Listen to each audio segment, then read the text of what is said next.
자, 오늘은 삼국사기 신라본기 제5입니다. 제5. 삼국사기 신라본기 제5. 신라본기 제5에는요, 선덕왕, 진덕왕, 태종무열왕 이렇게 3명입니다. 3명. 선덕왕은 여러분이 아는 그 선덕여왕이고요. 이거 왜 카노? 잠시만요. 그 진덕왕은 여러분이 아는 그 진덕여왕입니다. 요렇게 봐야지. 최초의 여왕이기도 하고, 여러 가지로 이제 총명했다, 그렇게 유명하기도 한데, 사실 선덕여왕 때하고요, 진덕여왕 때는 신라가 백제한테,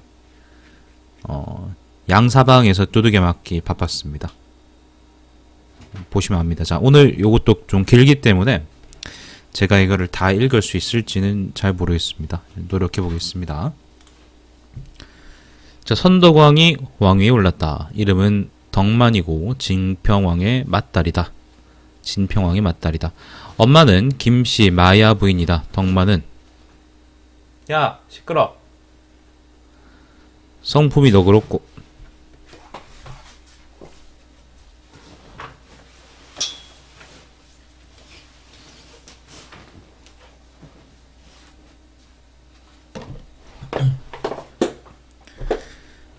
자, 성품이 너그럽고 어질며 총명하고 민첩했다.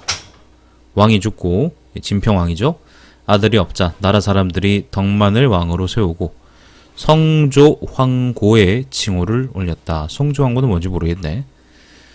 요때 진평왕이 아들이 없었어요. 그래서 첫째는 무슨 공주, 둘째는 무슨 공주 이렇게 딸만 여러 있었었는데 그 중에 이제 신라분기에는 없지만은 선화공주라고 있다고 전하죠, 그죠? 그리고 선화공주하고 누가 결혼했냐? 바로 백제무왕이 결혼했는데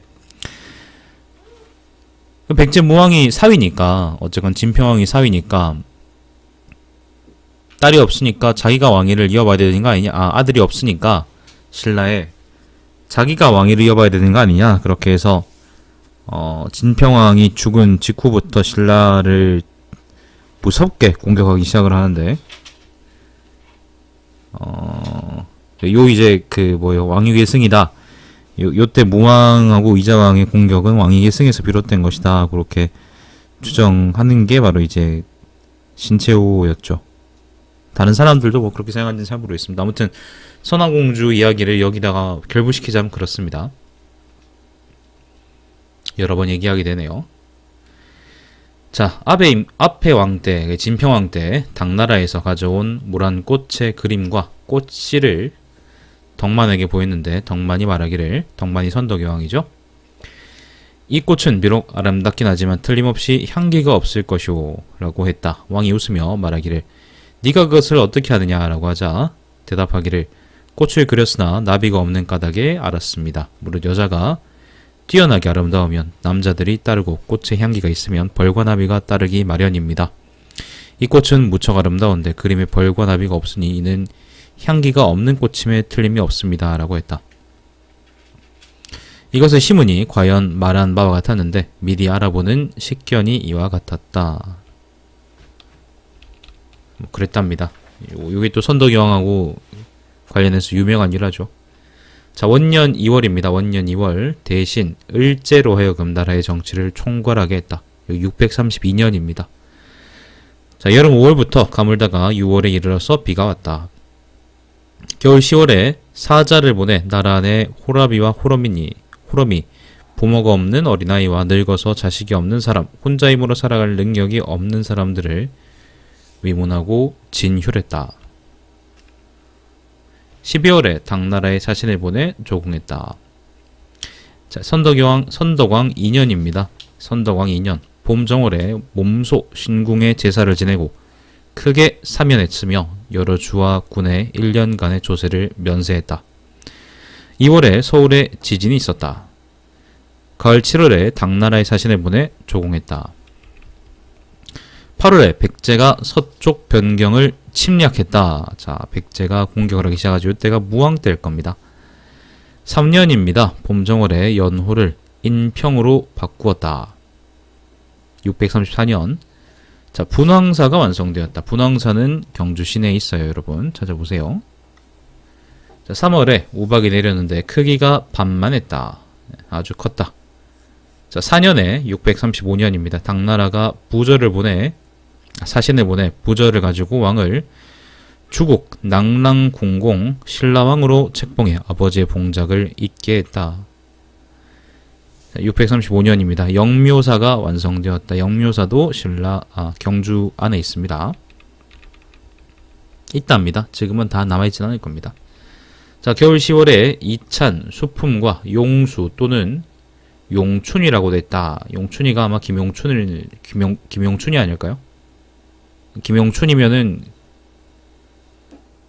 누굽니까? 김유신이 아빠인가? 김춘추 아빠인가? 그렇잖아. 자, 아무튼 용수를 보내 주와 현을 두루돌며 위문했다. 5년입니다. 봄정월에 이찬, 수품을 상대 등으로 삼았다.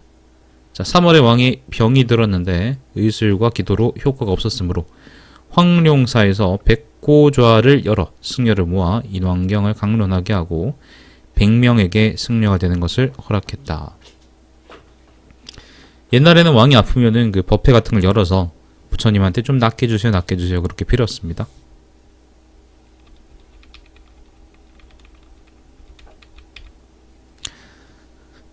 자, 여름 5월입니다. 636년입니다. 여름 5월에 두꺼비가 궁궐 서쪽에 옥문지에 많이 모였다.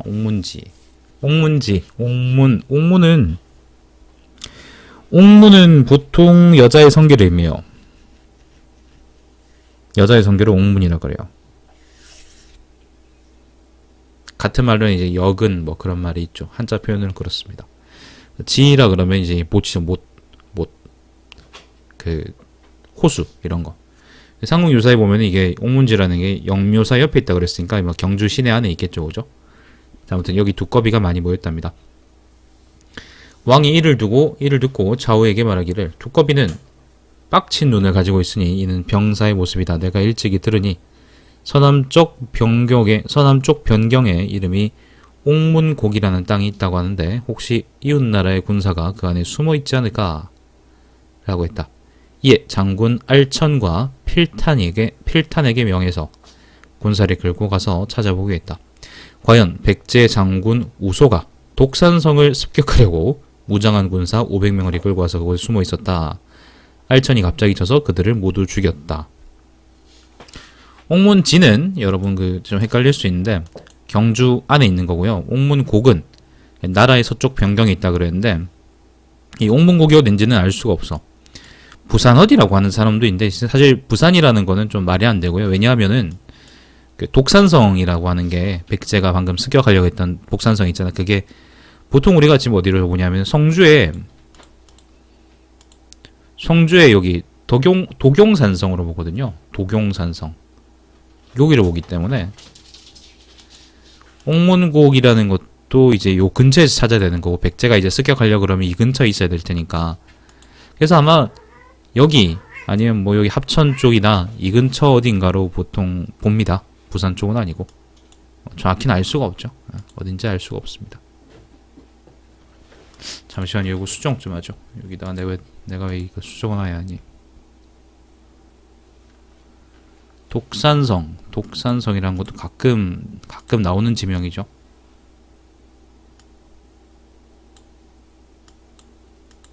이거지. 잠깐만. 선도광.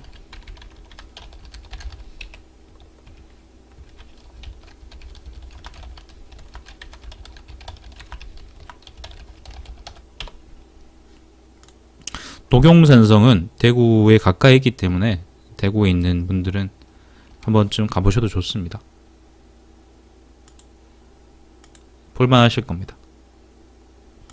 자, 먼저 도경산성을 습격하게 되었다. 근데 요 기사를 우리가 볼 수 있는 게 뭐 선덕왕이 똑똑했다. 저 여자 똑똑하다. 그렇게 볼 게 아니고요. 그렇게 보는 것보다는 내 생각엔 이게 진평왕 때의 국경이요. 진평왕 때 백제하고 신라의 국경이라는 게 진평왕 이전 왕들이 누구였습니까? 그 진평왕 이전이 진지왕, 그리고 진지왕 이전이 바로 진흥왕이었잖아요.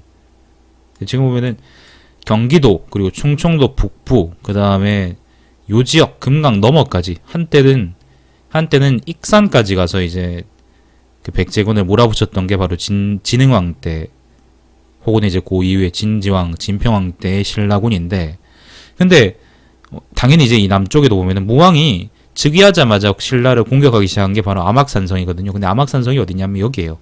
남원 쪽이지. 이걸 바꿔서 얘기하면 요게 금강이거든요. 금강 남부 이 지역을 경계로 해서 요 지역도 전부 다 아마 신라 땅이었을 거다라고 우리가 추측을 할 수 있는데, 정황상 그렇습니다. 그런데 선덕왕이 즉위하고 나서 도경산성을 습격하려고 백제군이 이까지 왔다라는 거는 요 중간 지역이 밀렸거나 혹은 이제 백제하고 신라 땅에서 이제 백제하고 신라 땅 중 누구 줄을 서야겠네, 그렇게 이제 한번 지배권이 한번 쫙 흔들릴 정도로 신라가 밀리고 있었다라고 우리가 볼 수 있겠죠. 물론 이게 선덕왕 몇 년입니까? 고작 5년이기 때문에 뭐 한번 찾아볼까요? 이게 몇 년인지? 이 636년인데요. 야, 시끄러! 호러 새끼들이. 636년인데 요게 정관 10년, 그 짱눈이가 황제일 때고, 무왕 37년입니다. 무왕 37년. 무왕 37년이니까 한창, 이게 무왕 초기에는 암악산성에서, 그죠? 암악산성에서 막히고 그랬었었는데, 37년이면은 백제가 신라를 엄청 쥐패고 있을 때입니다. 그러니까 실제로 여기가 일시적으로 먹혔다기보다는 실제로 이 지역이 다 백제한테 넘어가고, 이제 성주 지역에서 대구, 경산 쪽으로 백제가 넘어오려고 할 때쯤이라고 보시면 되겠습니다. 그게 맞겠네요. 그럼 내가 좀 착각을 했구나. 이게 진평왕이 죽고 나서 무왕이 공격을 한 게 아니라, 진평왕이 죽기 전에 이미 무왕이 공격을 시작했던 거군요. 자, 아무튼 그렇습니다.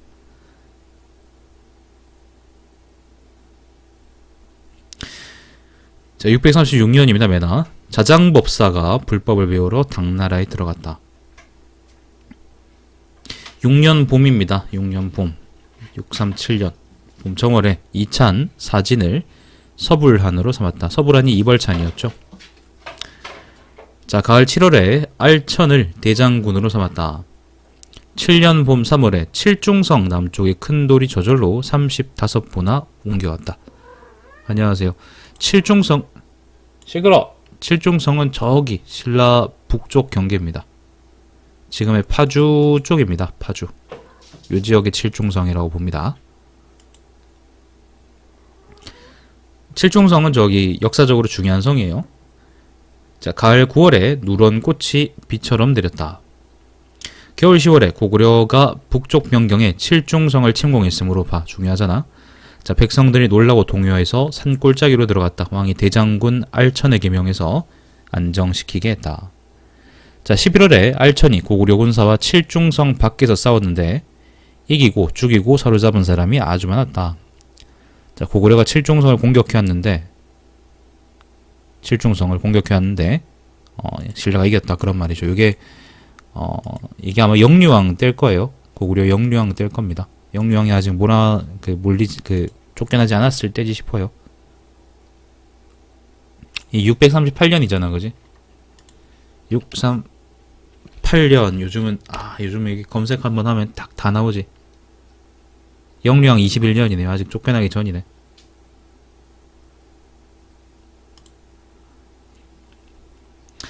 자, 8년입니다. 봄 2월에 하슬라주를 북소경으로 삼고 사찬 진주에게 명해서 지키겠다. 하슬라는 여기입니다. 강릉이죠. 지금의 강릉이 하슬라입니다. 여기가 소경이 됐다는 거는 군사적으로 요 지역이 최전선이다, 혹은 이제 아무튼 여기를 중요하게 지킬 필요가 있다는 의미인데, 어쩌면 고구려가 이때 일시적으로 여기까지 내려왔을 수도 있어요. 그렇기 때문에 요 지역이 이제 요 지역까지 뚫리면 좆대니까 동부 해안들이 다 영동 지역 해안들이 좆대는 거니까 요 지역을 막으려고 일부러 이제 그 뭡니까 소경으로 만들어놨을 수도 있습니다. 소경이라는 게 그런 역할이거든. 군사적으로 점령한 지 얼마 안 되거나 혹은 군사적으로 그 지역이 특별하게 중요할 때 그 지역에다가 주둔시켜가지고 위무하고 사람들을 그런 것이 소경이기 때문에 하슬라가 소경이 됐다는 것도 우리가 좀 진지하게 볼 필요가 있죠. 선덕왕 때 이렇게 이제 신라가 좀 다재다난해요. 끝도 없이 참았습니다. 끝도 없이. 자, 가을 7월에 동쪽의 바닷물이 붉게 되고 또 더워져서 물고기와 자라가 죽었다. 자, 지구온난화 현상. 자, 9년입니다. 640년 여름 5월에 왕이 자제들을 당나라에 보내 국학에 입학시켜주기를 청했다. 이때 태종은 짝눈이는 천하에 이름난 유학자를 많이 불러 모아 학업을 기르는 관원으로 삼고 자주 국자감에 들러 그들로 하여금 강론하게 했다. 학생으로서 대경 가운데 하나 이상의 능통한 사람은 모두 관직을 맡을 수 있도록 하고 학사를 1200칸으로 늘려 지었으며 학생을 늘려 3260명이 이르게 했다. 이에 사방에서 배우고자 하는 사람이 경사의 구름처럼 몰려들었다. 경사가 장안이죠. 이때 고구려 백제, 고창, 토번 역시 자제들을 보내 입학시켰다. 고구려 백제는 어딘지 아실 거고 토번은 여기입니다. 토번은 지금의 티베트입니다. 티베트가 한때 장안을 빼앗아 먹을 정도로 아주 큰 나라였죠. 이때는 아직 쩌리일 때입니다. 고창은 여기입니다. 지금의 신강 지역이라고 생각하시면 됩니다. 요 지역에 있던 나라예요. 고창국이라고 있었습니다. 자, 11년입니다. 봄 정월에 당나라에 사신을 보내 토산물을 바쳤다. 가을 7월에 백제왕 의자가 체어킹이 등장했습니다. 의자가 군사를 일으켜 나라 서쪽에 40여 성을 쳐서 빼앗았다. 자, 여기서 40여 성은 정확히 어딘지는 알 수가 없는데 대충 이제 요 경상도 중부 지역, 옛날 가야 지역이라고 보면 되겠죠. 아마도. 자, 8월에 백제가 또 고구려와 함께 모의해 당항성을 빼앗아 당나라와 통하는 길을 끊으려고 했으므로 왕이 자신을 보내 태종에게 짝눈이에게 위급함을 알렸다. 자, 당항성은 어디냐면은 여기 화성이구나. 요적에 있던 신라의 성인데 이게 이제 그때 당시에 어디입니까? 당나라와 통하는 길이었던 모양이에요. 그때는 뭐 지금처럼 GPS 같은 게 있을 리가 없으니까 경주에서 배 타고 가는 것보다는 저기서 배 타고 가는 게 훨씬 낫겠죠. 자, 이달에 백제 장군 윤충이 군사를 이끌고 대야성을 공격해 함락시켰다. 자, 윤충이 왔습니다. 대야성 어디냐면 지금의 합천입니다. 합천. 여기가 바로 대야성입니다. 지금도 대야성이 남아있나? 그건 잘 모르겠어요. 아무튼 여기 합천에 보면 여기 산 하나 있거든? 요쪽에 요 산 정상에 이제 있었다고 하는데 지금은 남아있는지 모르겠습니다. 대야성은요, 이게 삼국시대 말기라서 그런데 신라 하대로 가면 이제 푸백제가 요 지역으로, 그러니까 옛날 가야 지역을 넘어올 수 없게 막고 있던 최전선이었습니다. 자, 아무튼 대야성을 공격했는데 함락시켰는데 도독인 이찬, 김품석이와 사지, 죽죽, 용석 등이 죽었다. 근데 여기서 이게 중요해요. 이 대야성 함락이 되게 중요한 사건입니다. 김품석이가 누구냐면 김춘추의 사위예요. 김춘추의 사위라는 거는 김춘추의 딸의 남편이란 거죠. 김춘추의 딸이 바로 고타소낭이라는 사람이에요. 고타소낭. 그러니까 여기서 김품석이하고 고타소낭이가 윤충이한테 잡혀 죽는데 이걸 보면, 그러니까 이것 때문에 김춘추가 나중에 뭐가 되죠? 태종 무열왕이 되죠, 그죠? 그러니까 선덕왕, 진덕왕 이후에 왕이 오르잖아. 그러니까 나중에 무열왕이죠. 나중에 무열왕인 김춘추의 사위하고 딸을 잡아 죽인 게 되는 거야. 이것 때문에 김춘추가 이를 갈면서 의자왕을 체어킹을 싫어하게 되는 계기가 됩니다. 불구대천의 원수가 되죠. 딸을 많이 사랑했던 모양이야. 자, 요게 대야성 전투고요. 뒤에 또 그게 나오네. 부연이 나오네요. 자, 겨울의 왕이 642년입니다. 겨울의 왕이 장차 백제를 쳐서 대야의 싸움을 보복하려 하고 이찬, 김춘추를 고구려에 보내 군사를 청했다. 자, 김춘추가 고구려에 갑니다. 요거 고구려 본기에도 나와 있었죠, 그죠? 고구려에 가서 이제 같이 백제를 칩시다 라고 했던 게 고구려 본기에도 남아 있습니다.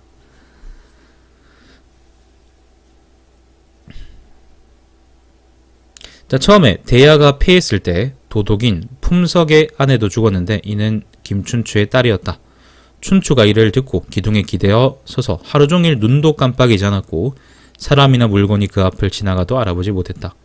얼마가 지나서 슬프다 대장부가 되어 어찌 백제를 삼키지 못하겠느냐라고 하고 왕을 찾아뵙고 말하기를 제가 고구려의 사신을 와서 군사를 청해 백제에게 원수를 갚고자 합니다. 라고 하자 왕이 허락했다. 자, 고구려의 왕인 고장은, 고장이 바로 보장왕이죠. 평소에 춘추의 명성을 들었기 때문에 군사의 호의를 엄중히 한 다음에 그를 만나보았다. 춘추가 나아가 말하기를 지금 백제는 무도에 긴 뱀과 큰 돼지가 되어 우리 강토를 침범함으로 쟤들 개새끼다 그런 말이에요. 저희 나라의 왕이 대국에 군사를 얻어 그 치욕을 씻고자 합니다. 대국이 바로 고구려죠. 자, 그래서 신하인 저로 하여금 대왕께 명을 전하도록 했습니다. 라고 했다. 고구려의 왕이 말하기를 중령은 본래 우리의 땅이니 우리가 그대가 만약 중령 서북 쪽의 땅을 돌려준다면 군사를 보낼 수 있을 것입니다. 라고 했다. 중령은 여기 그 경상도 북부에도 하나 있고요. 저기 북쪽에도 하나 있는데 이것도 중령이거든. 여기서의 중령이라는 거는 황초령 지역을 얘기하는 게 아니라 중령 서북이 땅이라 그랬잖아. 그러니까 아마 이 북쪽 여기 강원도 지역을 얘기하는 게 아닐까 싶어요. 강원도에서 여기 원산 지역 있잖아. 이 지역을 아마 얘기하는 게 아닌가 싶네. 아마도. 자, 그러자 김춘추가 대답하기를 신은 왕의 명령을 받들어 군대를 청한데 대왕께서는 어려운 처지를 구원해 이웃과 친선한 데에는 뜻이 없고 단지 사신을 위협해 땅을 돌려줄 것을 요구합니다. 신은 죽을지언정 다른 것은 알지 못합니다. 라고 했다. 고장이, 보장왕이 그 말에 빡쳐서 별관에 가두었다. 춘추가 몰래 사람을 시켜 본국의 왕에게 알렸는데 왕이 대장군 김유신에게 명해 결사대 1만 명을 거느리고 나아가게 했다. 유신이 행군의 한강을 넘어 고구려의 남쪽 경계에 들어가자 고구려 왕이 이를 듣고 춘추를 놓아 돌려보냈다. 자, 김춘추가 그래서 평양에 잡혀 있는데 요거를 구하기 위해서 그러니까 김유신을 보내서 1만 명, 결사대 1만 명이라고 구체적으로 나오죠. 결사대 1만 명을 보내서 저기 북쪽으로 쳐들어가겠다 그런 말입니다. 그러니까 놓아 보내주었다. 아무튼 요때 당시까지는 백제하고 신라는 당연히 이제 사이가 나빴고 백제하고 고구려도 별로 그렇게 막 사이가 좋은 그게 아니었어요. 고구려가 이제 장수왕 이래로 계속 이제 백제를 쥐했다는 거는 뭐 우리가 다 아는 사실이고 안장왕 때인가 아무튼 그때 경기도 지방을 빼앗기고 나서 그 지역을 회복하지 못했을 뿐만 아니라 아마 우리가 본기에는 나와 있지 않지만 아마 서로 치고받고 있던 게 훨씬 더 또 많았을 거란 말이야. 나와 있는 기록보다는. 그래서 별로 좋지 못했을 거고 그 와중에 신라가 먼저 고구려한테 손을 내밀었는데 고구려에서는 그걸 거절했다 그런 말입니다. 땅 주면은 도와주겠다 그런 말은 이제 거절의 바토리죠. 자, 유신을 암량주의 군주로 삼았다. 이게 642년이고요. 암량주는 지금의 경산 유적 경산입니다. 경산. 자, 12년 봄 정월에 당나라에 사신을 보내 토산물을 바쳤다. 3월에 당나라에 들어가 불법을 배우던 고승, 자장이 돌아왔다. 자, 가을 9월입니다. 643년 당나라에 사신을 보내 말하기를 고구려와 백제가 저희 나라를 침범하기를 여러 차례에 걸쳐 수십 개의 성을 공격했습니다. 두 나라가 군대를 연합해 기필코 그것을 빼앗고자 장차 이번 9월에 크게 군사를 일으키려 합니다. 저희 나라의 사직은 반드시 보존될 수 없을 것이므로 삼가 신하인 저를 보내 대국의 명을 받들어 올리게 되었습니다. 바라건대 약간의 군사를 내어 구원해 주십시오라고 했다. 황제가 짝눈이죠. 짝눈이가 아직 짝눈이는 아니겠네. 예비 짝눈이가 사신에게 말하기를 나는 그대 나라가 두 나라로부터 침략받는 것을 아주 애달게 여겨 자주 사신을 보내 세 나라가 친하게 지내도록 했습니다. 그러나 고구려와 백제는 돌아서자마자 생각을 뒤엎어 너희 땅을 집어삼켜서 나누어 가지려 합니다. 그대 나라는 어떤 기묘함께로서 망하는 것을 면하려 합니까? 라고 했다. 사신이 말하기를 우리 왕은 일의 형편이 궁하고 계책이 다해서 오직 대국에게 위급함을 알려 온전하기를 바랄 뿐입니다. 라고 했다. 예, 예비 짝눈이가 말하기를 내가 변경의 군대를 조금 일으켜 거란과 말가를 거느리고 요동으로 곧장 쳐들어가면 그대 나라는 저절로 풀려 1년 정도의 포위는 느슨해질 것이다. 하지만 이후 이어지는 군대가 없음을 알면 도리어 침략을 멋대로 해서 이 나라가 함께 소란해질 것이니 이 나라도 함께 편하지 못할 것이다. 이것이 바로 첫 번째 계책이다. 나는 또한 너에게 수천 개의 붉은 옷과 붉은 깃발을 줄 수 있는데 두 나라의 군사가 이르렀을 때 그것을 세워 진열해 놓으면 그들이 보고 우리 군사로 여기고 반드시 모두 돌아갈 것이다. 이것이 두 번째 계책이다. 백제는 바다의 험난함을 믿고 병기를 수리하지 않고 남녀가 어지럽게 섞여 서로 즐기며 연회만 베푸는데 내가 수백 척의 배에 군사를 싣고 소리 없이 바다를 건너 곧바로 그 땅을 습격하려 한다. 그런데 그대 나라는 여자를 임금으로 삼고 있으므로 이웃 나라의 업신여김을 받게 되고 임금의 도를 잃어 도둑을 불러들이게 되어 해마다 편안할 데가 없다. 내가 왕족 중에 한 사람을 보내 그대 나라의 왕으로 삼되 자신이 혼자서는 왕노릇을 할 수 없으니 마땅히 군사를 보내 호위하게 하고 그대 나라가 안정되길 기다려 그대들 스스로 지키는 일을 맡기려고 한다. 이것이 바로 세 번째 계책이다. 미친 새끼 아니야 이거. 내정 간섭이잖아. 짱눈이 이 새끼가 씨발 눈만 오는 줄 알았더니 개념도 없는 새끼네. 자, 그대는 잘 생각해보라. 장차 어느 것을 따르겠느냐. 자, 사실은 다만 이 내가 사신이 빡쳐가지고 아직 태종이 이제 짝눈이는 아니었지만은 바로 그 자리에서 씨발 짝눈이가 아니라 뭡니까 업눈이도 만들어 내가 인정합니다. 말하는 게 싸가지가 없네요. 자, 사실은 다만 예라고 할 뿐 대답이 없었다. 예비 짝눈이는 용렬에 군사를 청하고 위급함을 알리려 올 만한 인재가 아님을 탄식했다. 잠깐만요. 이게 태종의 짝눈이 이 새끼 내가 한번 찾아보자. 저는 여러 이유에서 짝눈이를 싫어합니다. 여러 이유에서 아주 싫어합니다. 아주 싫어하죠.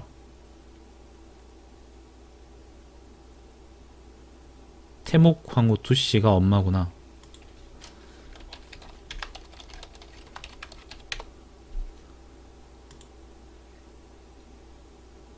이 사람이 언제 죽은지는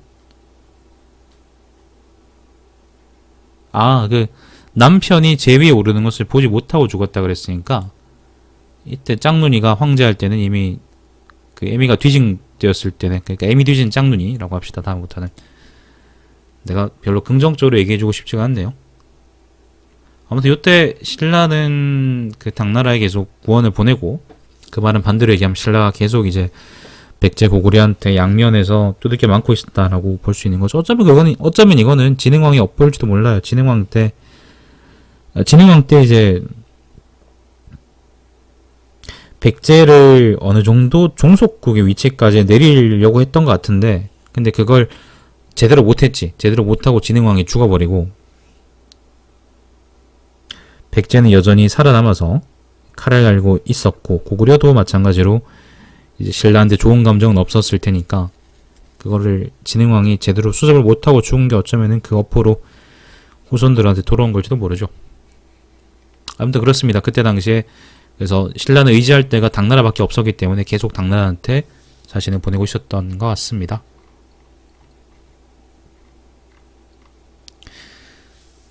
자, 13년입니다. 644년 정월에 봄정월에 당나라에 자신을 보내 토산물을 바쳤다. 자, 에미듀진 짱눈이가 사동승 상리현장을 보내 조서를 고구려해주며 말하기를 신라는 우리에게 나라의 운명을 맡기고 조공을 빠뜨리지 않았으니 너희와 백제는 즉시 군사를 거두는 것이 좋을 것이다. 만일 또다시 그를 공격한다면 내년에 반드시 군사를 내어 그대 나라를 칠 것이다. 라고 했다. 요 상리현장 관련한 얘기는 고구려 본기에도 나와있죠. 자, 그러자 개소문이, 연개소문이죠.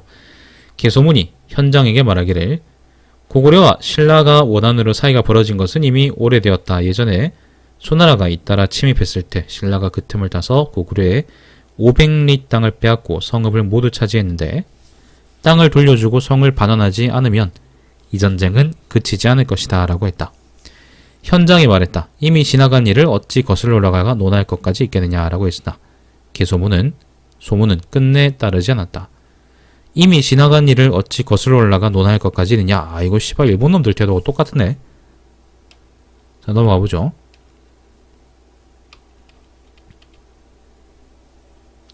자, 가을 9월에 644년입니다. 가을 9월에 왕이 유신을 대장군으로 삼아 군사를 거느리고 백제를 쳐서 크게 이기고 7성을 빼앗았다.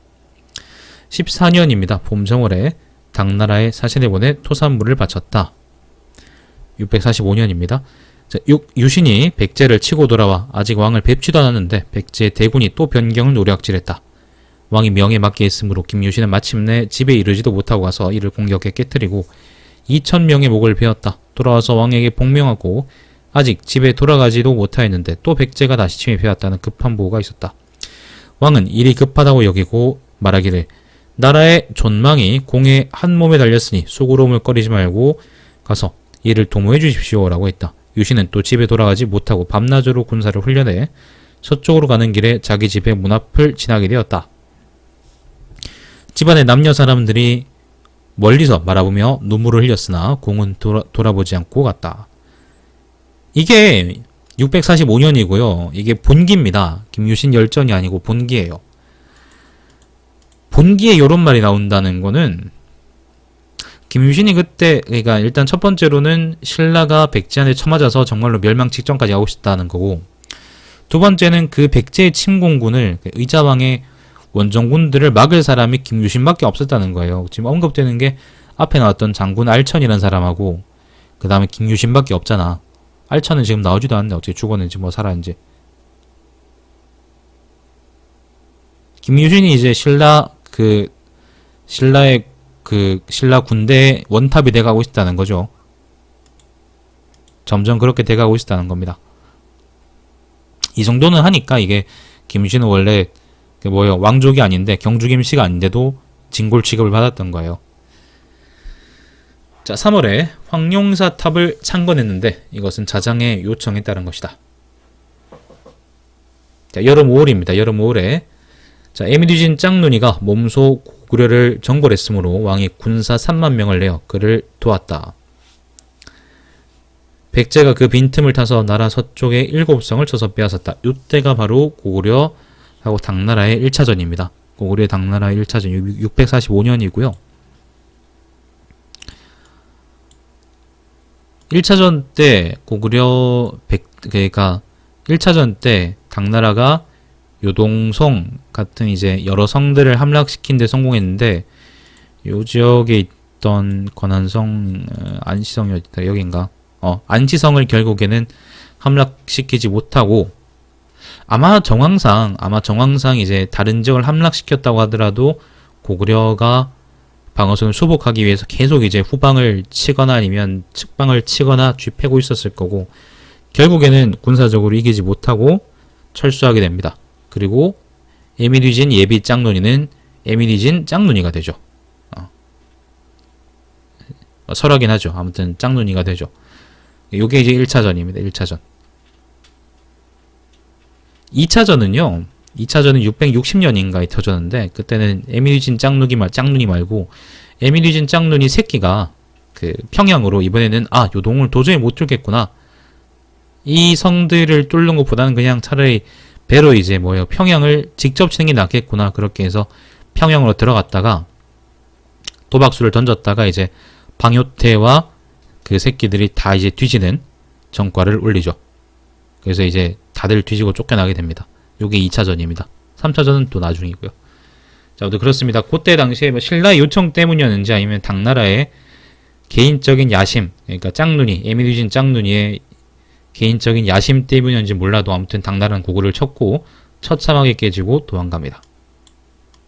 여기 645년이에요. 그때 신라하고 백제는 서로서로 여전히 싸우고 있었고 백제에 비해서 신라가 항상 열세였던 것 같습니다. 자, 국제정세였고요. 자, 겨울 11월에 이찬, 비담을 상대 등으로 삼았다. 645년이죠. 자, 16년, 647년입니다. 봄정월에 비담과 염종 등이 말하기를 여자왕은 여자 임금은 나라를 잘 다스릴 수가 없다라고 하고 반역을 꾀해 군사를 일으켰다. 하지만 이기지 못했다. 자, 8일에 왕이 죽었다. 시호를 선덕이라 하고 낭산에 장사 지냈다. 자, 당서, 요거는 김부식 주석입니다. 당서 이르기를 정관 21년에 죽었다고 하고 통감에는 자칫 통감이죠. 22년에 죽었다고 하는데 분사로서 고찰해 보면 통감의 기록이 잘못된 것 같다. 이렇게 김부식의 주석을 남겼습니다. 아직 요게 비담의 난인데요. 비담의 난은 아직 진압되지 않은 상태예요. 진압되지 않은 상태에서 왕이 죽었기 때문에 어쩌면은 선덕여왕이 반란군한테 시해됐을 수도 있고 아니면 병중에 그냥 재수없이 죽었을 수도 있고 그래요. 선덕여왕의 치세는 그래서 전반적으로 다재다능했고 뭐 고구려는 잘 모르겠는데 이제 백제한테 신라가 계속 처맞고 있던 상태였고 그 신라를 지탱하고 있던 유일한 사람이 바로 김유신하고 유의한 사람이구나. 군사적으로 지탱하고 있던 사람은 김유신이고요. 정치 외교적으로 지탱하고 있던 사람은 김춘추였던 것 같다. 그렇게 볼 수 있겠습니다. 비담의 난을 나중에 결국 비담의 난은 진덕의 왕이 오르고 난 이후에 바로 이제 진압되는데 그거를 진압한 사람이 바로 이제 김유신입니다.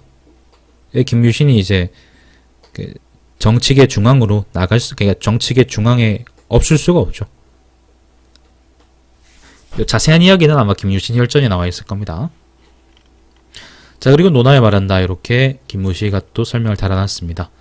신이 듣기에 제가 듣기에 옛날에 여화씨가 있었는데 이는 바로 천자가 아니라 복희를 놓아 9주를 다스렸을 뿐이다. 여치와 무조 같은 이에 이르러서는 여치라는 거는 여태오, 한나라 족의 여태오고요. 무조는 바로 이제 측천무죠. 여치와 무조 같은 이에 이르러서는 어리고 나약한 인물 만나 조정에 임해 천자처럼 정치를 행했으나 역사서에는 공공연하게 왕이라 일컫지 않고 당시 고황후 여씨나 측천황후 무씨라고 썼다. 하늘의 이치로 말하면 양은 굳세고 음은 부드러우며 사람으로 말하면 남자는 존귀하고 여자는 비천한데 어찌 늙은 할멈이 안방에서 나와 나라의 정사를 처리할 수 있겠느냐. 신라는 여자를 세워 왕위에 있겠으니 진실로 어지러운 세상의 일이다. 나라가 망하지 않은 것이 다행이라겠다. 서경에서 암탉이 새벽을 알린다라고 했고 역경에서는 파리한 돼지가 껑충껑충 뛰려 한다라고 했으니 그것은 경계할 일이 아니겠느냐. 그러니까 여자가 울면 여자가 정치하면 안 된다라는 얘기를 김부시가 또 이렇게 남겨주셨네요. 요즘 같은 얘기에서는 큰일 날 얘기라고 하겠죠. 자, 아무튼 그렇습니다. 뭐 저는 선덕여왕이 정치를 잘했냐 못했냐는 건 잘 모르겠고 아무튼 선덕여왕 때 신라가 아주 어지러웠다. 그렇게 얘기를 할 수 있겠죠. 자, 진덕왕이 오릅니다. 진덕왕이 왕에 올랐다. 이름은 승만이고 진평왕의 친동생인 국반 또는 국분이라고 했다. 자, 국반 갈문왕의 딸이다. 어머니는 박씨 월명 부인이다. 승만은 생김새가 풍만하고 아름다웠으며 키가 7자였고 손을 내려 뜨리면 무릎 아래까지 닿았다. 팔이 기셨군요. 자, 원년 정월 17일에 1월 17일에 비담을 목베어 죽였는데 연로되어 죽은 새끼가 30명이었다. 자, 여기까지가 바로 이제 비담의 난이에요. 비담에다는 아까 얘기했던 것처럼 김유신이 주도해서 진압했고요. 김유신이 주도해서 진압했고, 뭐 이게 여기서는 일단 그 삼국사기에서는 여자가 나라를 잘 다스릴 수 없다라고 해서 반영을 꾀했다 그랬는데, 뭐 다른 이유가 있는 건지 아니면 진짜로 그냥 여자왕이 싫어서 그랬는 건지는 잘 모르겠습니다. 나중에 혹시 그 11.6 때마다 박정희 강령술에서 서로 대화하고 그런 분들 있으면 나중에 비담도 혹시 강령해가지고 왜 반란 일으켰는지 한번 물어보시면 좋겠습니다.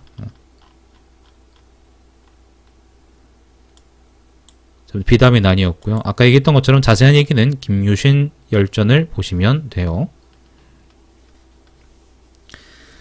자, 2월입니다. 알천이 안 죽었구나. 이찬 알천을 상대 등으로 삼고 대하찬 수승을 우두주의 군주로 삼았다. 우두주는 춘천입니다. 당나라의 태종이 사신을 보내 에미리진 짱눈이가 요튼 짱눈이 맞지? 에미리진 짱눈이가 사신을 보내 부저를 가지고 앞의 임금을 광록대부로 추중하고 아울러 왕을 주국 낭랑군왕으로 책봉했다.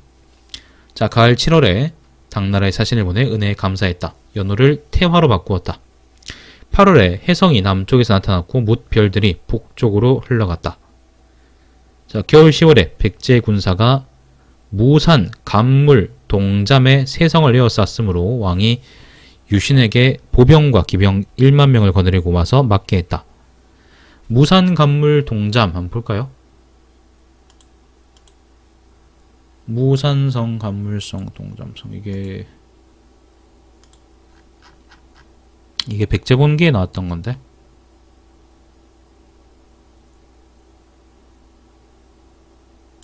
여기 있네. 무산성은 무주래요. 이 지역이요. 여기가 무주입니다. 여기가 대구고요. 여기가 성주입니다. 아, 성주하고 무주 엄청 가깝네. 이제 보니까. 그 다음에 감물은 여기 김천입니다. 그리고 동잠성은 여기입니다. 구미입니다. 무주 그 다음에 김천 구미에서 좀 더 넘어가면 대구입니다. 그러니까 이 지역이 포위됐다는 거는 남쪽에 이제 변진 지역뿐만 아니라 요 북쪽 지역들도 이제 공격 대상이 됐다, 그렇게 볼 수 있겠죠. 요 이전까지 공격은 주로 남쪽에 집중돼 있었거든. 자, 유신에게 보병과 기병 1만 명을 거느리고 와서 맞게 했다. 오전에 기운이 다 빠졌는데 유신의 부하 비령자와 그의 아들인 거진이 적진에 들어가 급히 공격하다 죽었다. 무리들이 모두 분발해 쳐서 3천여 명의 목을 베었다. 야, 이 보면 진짜 김유신 원맨쇼다. 자, 11월입니다. 11월에 왕이 몸소 신궁에 제사를 지냈다. 자, 2년 봄입니다. 정월에 당나라의 사신을 보내 조공했다. 3월에 백제 장군 의직이 서쪽 변경을 침공해 요거성 등 10여 성을 함락시켰다. 요거성은 어디냐면은 여기 상주입니다. 상주. 여기 상주네. 상주의 요재원이라고 있는데 여기가 바로 요거성이라고 보통 봅니다. 자, 다시 또 북쪽 루트죠. 그죠? 자, 왕이 이를 근심해 압독주의 도독인 유신에게 명해 이를 도모하게 했다. 압독주가 경산이었죠.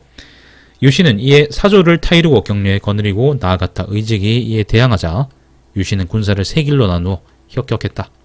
백제 군사가 패에 달아나는데 유신은 달아나는 적을 추격해 거의 다 죽였다. 왕이 기뻐하여 사졸들에게 상을 주었는데 차등이 있었다. 자, 겨울에 한질허로 하여금 당나라에 조공케 했다. 태종이 태종이 이제 에미리진 짱눈이가 어사를 시켜 물어보기를 신라는 신하로서 대국의 조정을 섬기며 어찌하여 따로 연호를 칭하느냐라고 했다. 그러니까 너 내 조공국인데 왜 너 내 연호 안 쓰고 네 연호 쓰냐, 그렇게 묻는 거죠.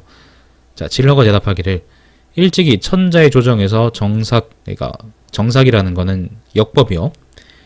역법을 반포하지 않았기 때문에 선조 법흥왕 이래로 사사로이 기년을 가지고 있는 것입니다. 만일 대국의 조정에서 명이 있었다면 작은 나라가 어찌 그렇게 하겠습니까? 라고 했다. 그러자 에미리진 짱눈이가 그렇겠다라고 생각했다. 자, 이찬 김춘추와 그의 아들을 문왕, 이게 문왕이 문무왕일걸요? 자, 문왕을 당나라에 보내 조공했다. 당나라의 태종이 에미리진 짱눈이가 광록경 유형을 보내 교회에서 맞이해 위로했다. 이윽고 궁성이 다다르자 춘추의 용모가 영특하고 늠름함을 보고 후하게 대우했다. 춘추가 국학에 가서 석전과 강론을 참관하기를 청하자 태종이 이를 허락했다. 아울러 자기가 직접 지은 온탕과 진사비 그리고 새로 편찬한 진서를 내려주었다. 온탕비, 진사비, 그 다음에 진서 요거는요 전부 다 태종 그 에미리진 짱눈이와 그 친구들이 아마 지은 책일 거예요. 그걸 이제 보내줬다 그런 말입니다. 여기 나온 진서가 바로 이제 그 우리가 아는 서진 동진할 때 그 진 있잖아. 진나라. 사마씨의 진나라. 그 진나라의 역사인데 책이 개쓰레기로 유명합니다. 정사긴 정사인데 아주 개쓰레기 같은 정사다. 그렇게 유명합니다.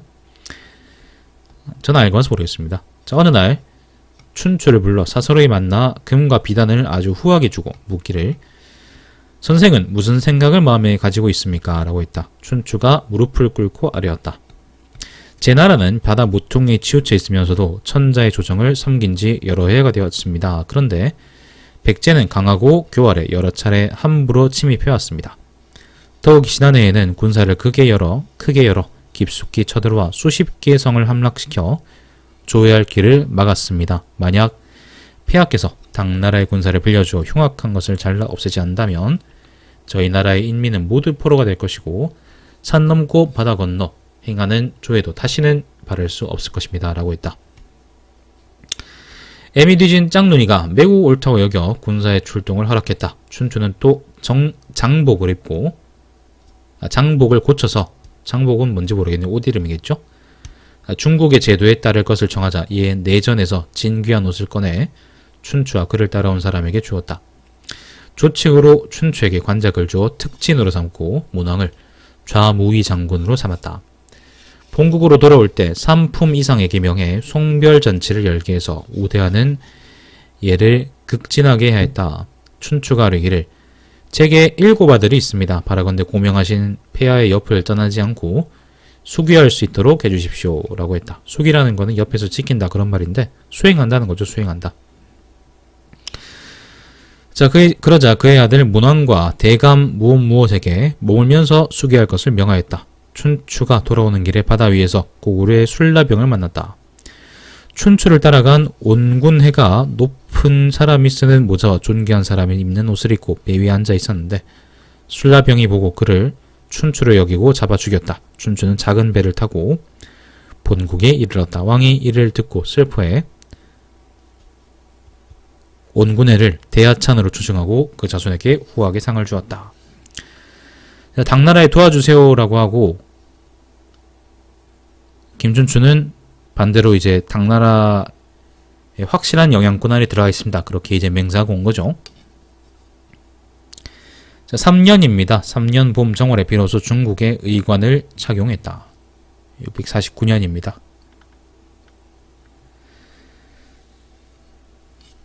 자, 가을 8월입니다. 가을 8월에 백제 장군 은상이 무리를 거느리고 와서 석토 등 7성을 공격해 함락시켰다. 석토성은 어디더라?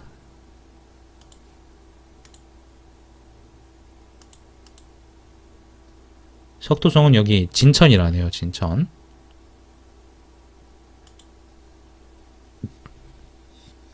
왕이 대장군 유신과 장군 진춘, 죽지, 천존 등에게 명해서 나아가 맡게 했다. 이것저것으로 이동하며 열흘 동안 싸웠으나 해결이 나지 않았으므로 도살성 아래 나아가 주둔했다. 도살성은 어디였더라? 충남 서산이었나?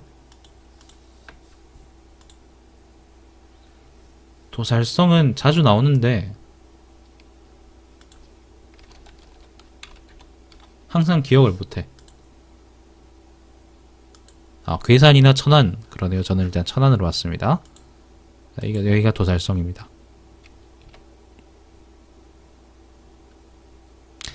유신이 여러 사람에게 말하기를 오늘 틀림없이 백제인들이 와서 염탐할 것이다. 너희들은 심진 모르는 척하고 함부로 검문하지 마라 라고 했다. 그러고는 사람을 시켜 군영안을 돌며 말하기를 방어벽을 견고하게 하고 움직이지 말아라. 내일 응원군이 오는 것을 기다려 그 후에 싸움을 결판내겠다라고 했다. 백제의 프락치가 이를 듣고 돌아와서 은상에게 보고하자 은상 등은 군사가 증원될 것이라고 하며 두려워하지 않을 수 없었다. 이에 유신 등이 진격해 크게 이기고 장사 100명을 죽이거나 사로잡고 군졸 8,980명의 목을 베었으며 전마 싸움말 전투마 1만 피를 획득했고 병기와 같은 것은 이루 헤아릴 수 없었다. 자, 이번엔 충청도 북부에 대해서 이제 백제가 공격을 했는데 거기에 대해서 신라가 막았다 뭐 그런 얘기입니다. 자, 여름 4월에 명을 내려 진골로서 왕위에 있는 사람은 아흐를 갖게 했다. 아흐는 뭔지 모르겠네요. 아가 어금니한데 이게 상할 때 아자니까 뭐 지팡이 같은 거 아닐까요? 자, 6월에 당나라에 사신을 보내 백제의 무리를 깨트린 사실을 알렸다. 자, 왕이 비단을 짜고 오원태평성을 지어 춘추의 아들인 범민을 보내. 범민이 문왕 아닌가? 앞에 나왔던 문왕은 다른 사람인가 보네. 자, 범민을 보내 당나라의 황제에게 바쳤다. 에미디진 짱눈이한테 바쳤다. 잠깐만, 650년이면 언제죠? 짱눈이가 죽었을 땐가?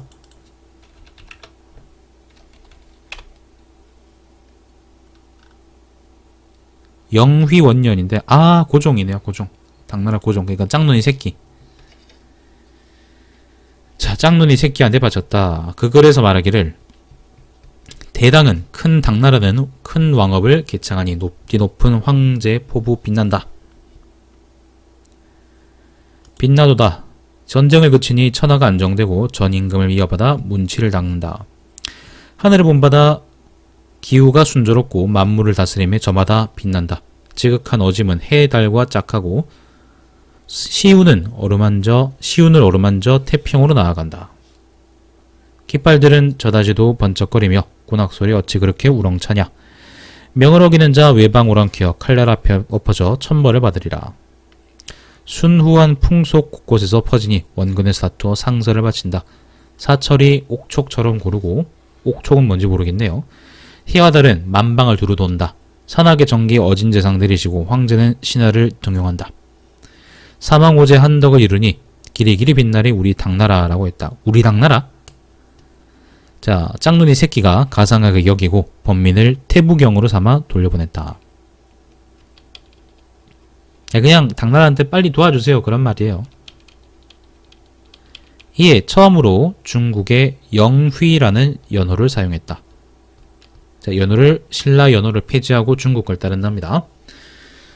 자, 논어에 말한다. 3대가 정삭을 고치고 후대의 연호를 일컫는 것은 모두 통일을 크게 여겨 백성들이 듣고 보는 것을 새롭게 하기 위함이다. 이란 까닭에 때를 타고 나란히 일어나 둘이 마주서서 천하를 다툰다든지 간교한 사람이 틈을 타고 일어나 제왕의 자리를 엿보는 경우는 진실로 사사로이 연호를 칭할 수가 없는 것이다. 신라 같은 나라는 한결같은 마음으로 중국을 섬겨 사신의 배와 곡물 바구니가 길에서 서로 마주볼 정도로 잇따랐다. 그런데도 버풍왕이죠. 버풍이 스스로 연호를 칭한 것은 알지 못할 일이다. 그 후에도 그 잘못된 허물이래. 이어받아 여러 해를 지냈다. 자, 에미디진 짱눈이의 고지람을 듣고도 오히려 머뭇거리다가 이때 와서 당나라 연호를 받들어 행하였다. 비록 어쩔 수 없이 한 일이라고 하지만 이는 잘못을 저지르고 능히 허물을 고친 것이라고 할 만하다. 이때부터 당나라 제도를 적극적으로 들여오기 시작한 것 같아요. 연호를 받는다는 게 이제 그런 의미거든요.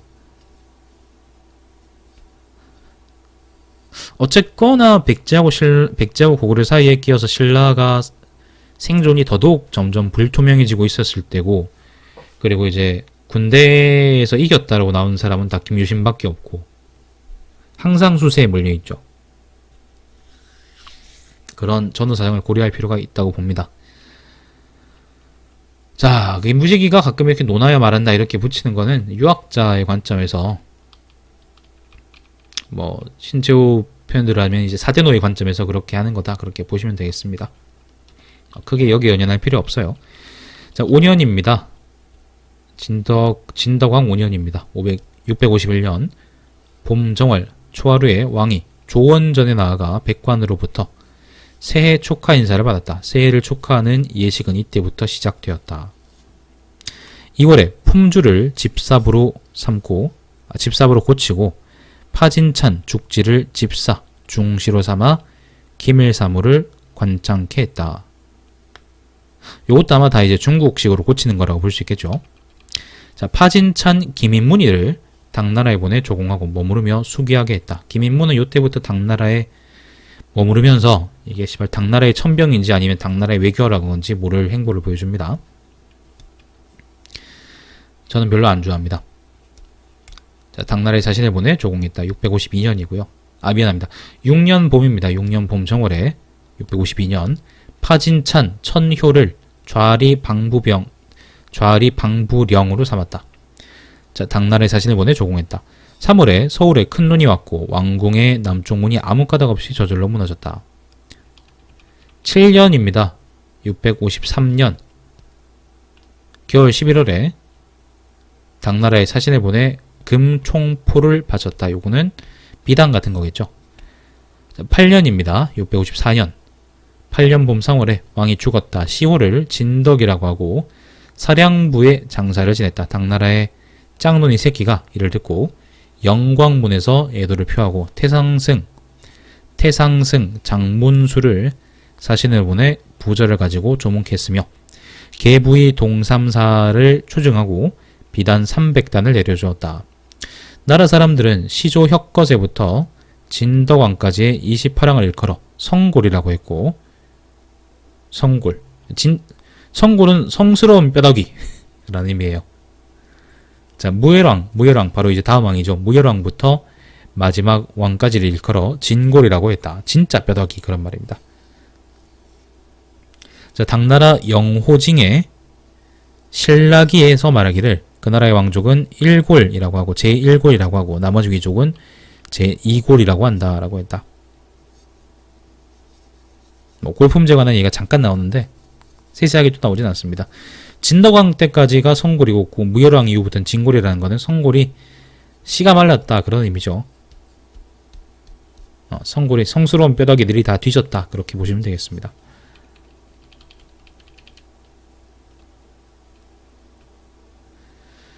자, 요까지가 진덕왕이고요. 요 다음부터가 무열왕입니다. 무열왕. 태종 무열왕인데 무열왕부터는 이게 반이에요. 반. 이게 거의 반쯤 됩니다. 반 조금 넘네요. 지금까지가. 아무튼 너무 목이 아파서 일단 여기까지 하겠습니다. 아마 내일 다시 읽거나 아니면 오늘 저녁에 다시 읽는 걸로 할게요. 시청해주시면 감사드리고 제 방송은 유튜브에 달마시안TV에서 다시 보실 수 있습니다. 이따가 다시 뵙겠습니다. 자, 삼국사기 신라본기 제5입니다. 아까 하던 거 이어서 합니다. 길어서 아까 다 못 읽었었죠. 자, 태종 무열왕이 왕에 올랐다. 여러분이 아는 바로 그 춘추입니다. 김춘추. 자, 이름은 춘추이고 진지왕의 아들인 이찬, 용춘 또는 용수라고도 한답니다. 자, 용춘이의 아들이다. 이거는 김부식 주석이에요. 자, 당서에는 진덕왕의 동생이라고 하였으나 잘못이다. 자, 어머니인 천명부인은 진평왕의 딸이고 왕비인 문명부인은 각찬 서현의 딸이다. 왕은 용모가 영특하고 늠름해 어려서부터 세상을 다스릴 듯이 있었다. 진덕왕을 섬겨 지위는 이찬을 역임했고 당나라의 황제가 특진에 제수했다. 특진이라는 게 관작이에요. 관작. 자, 진덕왕이 죽자 여러 신하들이 이찬, 알천에게 섭정을 요청했으나 알천이 굳이 사양하며 말하기를 저는 늙고 이렇다 할 덕행이 없습니다. 지금 덕망이 높기는 춘추공만한 이가 없는데 실로 세상을 다스릴 뛰어난 인물이라고 할 만합니다. 라고 했다. 마침내 그를 받들어 왕으로 삼으려 했다. 춘추는 3번을 사용하다가 마지못해 왕위에 올랐다. 자, 태종 무열왕이 왕위에 올랐습니다. 무열왕은 그때 당시 신라를 정치적으로 이끄는 사람이었어요. 이게 정치하고 군사를 분리시켜 볼 수 있다 그러면 군사적으로 신라를 지탱하고 있던 사람은 김유신이었고요. 그리고 그때 당시에 정치 그리고 외교적으로 신라를 지탱하고 있던 사람이 바로 김춘추입니다. 김춘추는 사신으로서 이제 평양 고구려에 다녀온 적도 있고 그 다음에 당나라에 다녀온 적도 있고요. 그리고 믿을 수 있다면 만약 그게 사실이라 그러면은 일본에도 다녀온 적이 있습니다. 일본 서기에도 보면은 김춘추가 사신으로 왔다 갔다 그런 말이 있었죠. 그때 당시에 만약 그 일본 서기 말을 믿는다 그러면 신라하고 백제 사이의 관계가 나날이 안 좋아지는 와중에 신라 쪽하고 백제 쪽이 둘 다 이제 일본을 어쨌거나 외놈들을 자기 편으로 끌어들이기 위해서 노력을 많이 했던 것 같습니다. 기본적으로 그 일본 조정은 백제 편을 많이 들었던 것 같고요. 백제 편이었던 것 같고 다만 그 상황을 뒤집어 보려고 김춘추가 그 일본으로 왔던 것 같습니다. 물론 이제 그게 사실인지는 우리가 교차 확인할 수가 없습니다. 일본 서기에만 있는 기록이기 때문에 아무튼 그렇습니다. 자, 원년입니다. 654년입니다. 여름 4월에 왕의 죽은 아버지를 문흥대왕으로 추봉하고 엄마를 문정태후로 삼았다. 자, 크게 사면하였다. 5월에 이방부령, 양수 등에게 명해서 율령을 상세하게 살펴 이건 법이에요. 이방부격 60여 조를 가다듬어 정하게 했다. 자, 당나라에서 사신을 보내 부절을 가지고 예를 갖추어 계부의 동삼사 신라왕으로 봉하였다. 자, 이게 다 654년이에요. 자, 왕이 당나라에 사신을 보내 감사를 표했다. 자, 2년입니다. 655년 봄정월에 이찬 금강을 상대 등으로 삼고 파진찬 문충을 중시로 삼았다. 자, 고구려가 백제와 말갈과 더불어 군사를 연합해 우리의 북쪽 변경을 침략하여 33성을 탈취했다. 왕이 당나라에 사신을 보내 구원을 요청했다. 33성에 대해서는요, 정구복이라는 아저씨는 중령하고 계림령 이북의 신라 땅이라 그랬는데, 계림령이라는 게 여기 하늘제 얘기하는 거 아닌가? 이게 계림령 아니었나요? 그래. 그러니까 이 북쪽 영토를 다 잃었다라고 볼 수는 없고요. 만약 요 경기도 영토도 마찬가지고 그죠? 어쩌거나 이제 크게 땅을 많이 잃은 것 같긴 해요. 자, 3월에 당나라가 영주 도독 정명진과 좌우 중랑장 소정방을 보내 군사를 일으켜 고구려를 쳤다. 요거는 655년인데요. 고구려하고 당나라 사이에 1차전이 아니라 2차전이 1차전이 645년인가 그렇잖아. 2차전이 660년이거든요. 그러니까 평양 그 짱눈이 새끼가 그 평양 직공했던 거 그게 660년이거든요. 그래서 이때 655년의 요 기록은 아마 그 고구려 본기에 보면 당군들이 이제 1차하고 2차전 사이에 지속적으로 요동으로 들어와가지고 그 노략질하거나 이제 그런 기록들이 있는데 아마 그런 기록을 그런 걸 이제 의미하는 게 아닌가 생각이 들어요. 그게 아니면 이걸 우리가 볼 수 있는 그런 게 없습니다. 전에 고구려 본기에 얘기했던 것처럼 그게 그런 것들이 평양이 아니라 요동방어선이 있죠. 고구려 요동방어선을 뚫기 위해서 간을 계속 봤던 건지 아니면은 말 그대로 이제 여러 사람들이 주장하는 것처럼 변경 지역을 노략질해서 고구려의 국력을 약화시키려고 했던 건지는 알 수가 없어요. 제 생각에는 깔짝깔짝 간보다가 이제 개 처먹고 쫓겨났다라고 생각이 드는데 그렇지 않고서야 그 2차전이 이제 요동으로 직접 오지 않고 평양으로 바로 직공해서 도박수를 날릴 리가 없으니까 저는 그렇게 생각이 듭니다. 아무튼 자, 넘어가 보죠.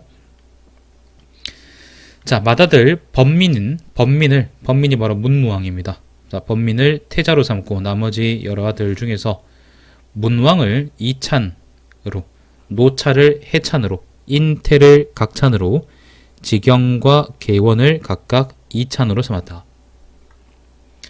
자, 겨울 10월에 우수주에서 흰사슴을 바쳤다. 우수주는 춘천입니다. 자, 굴불군에서 흰 돼지를 바쳤는데 머리 하나에 몸이 둘이고 다리가 8이었다. 굴불군은 저기 안동 어디일 겁니다. 자, 왕의 딸인 지조를 대각찬 유신에게 시집 보냈다.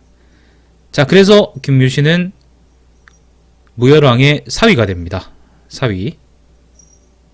자, 월성안에 고루, 북치는 누각, 뭐 그런 건가 봐요. 자, 고루를 세웠다.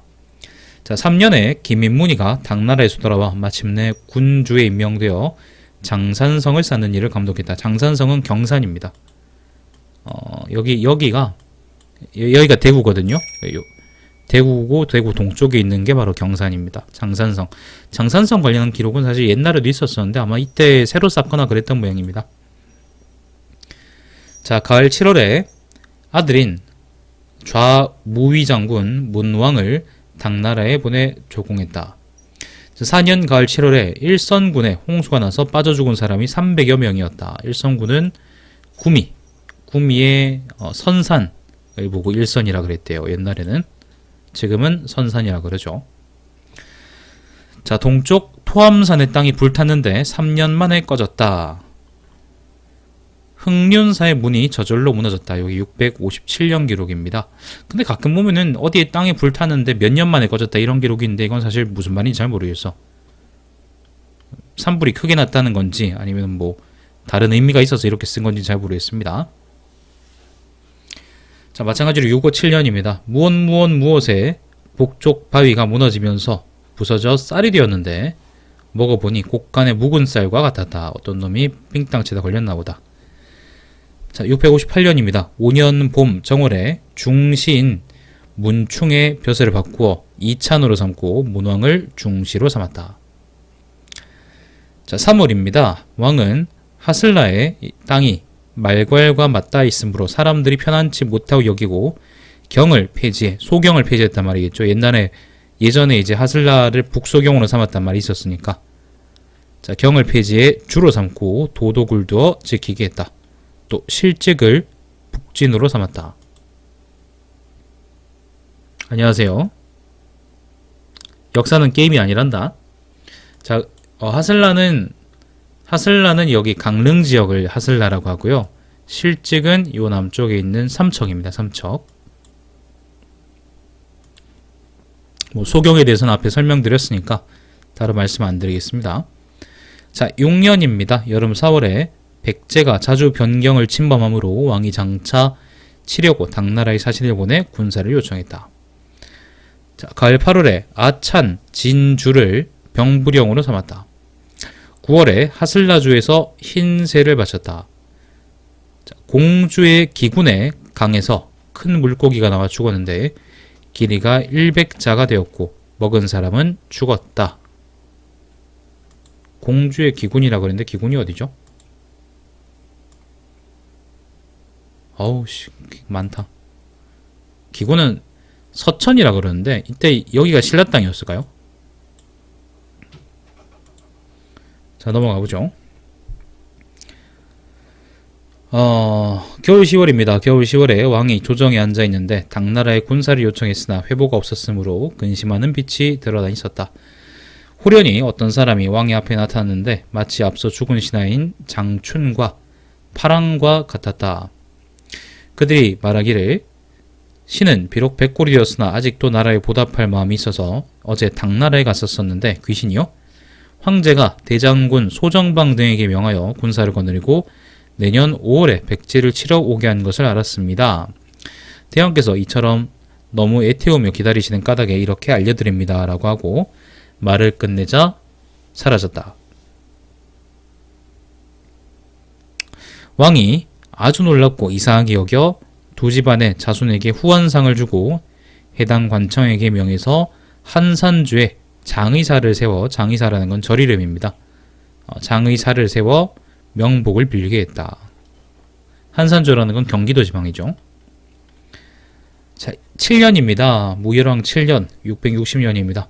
봄정월에 상대등인 금강이 죽었으므로 이찬 김유신을 상대등으로 삼았다. 3월입니다. 당나라의 고종, 짝눈이 새끼죠. 짝눈이 새끼가 짝눈이 새끼인데 애비가 뒤졌으니까 애비 뒤진 짝눈이 새끼가 좌무위 대장군 소정방을 신구도 행군 대총관으로 삼고 김인문을 부대총관으로 삼아 좌효위 장군 유배경 등 수군과 육군 13만 명을 거느리고 백제를 치게 했다. 또 칙명으로 왕을 우이도 행군 총관으로 삼아 군사를 거느리고 응원하게 했다. 백제를 이제 칩니다. 네, 백제를 치게 했답니다. 삼국사기에 신화가 있는지 없는지 네가 읽어보면 되잖아 임마. 잠깐만요, 뭐 좀 찾아보자.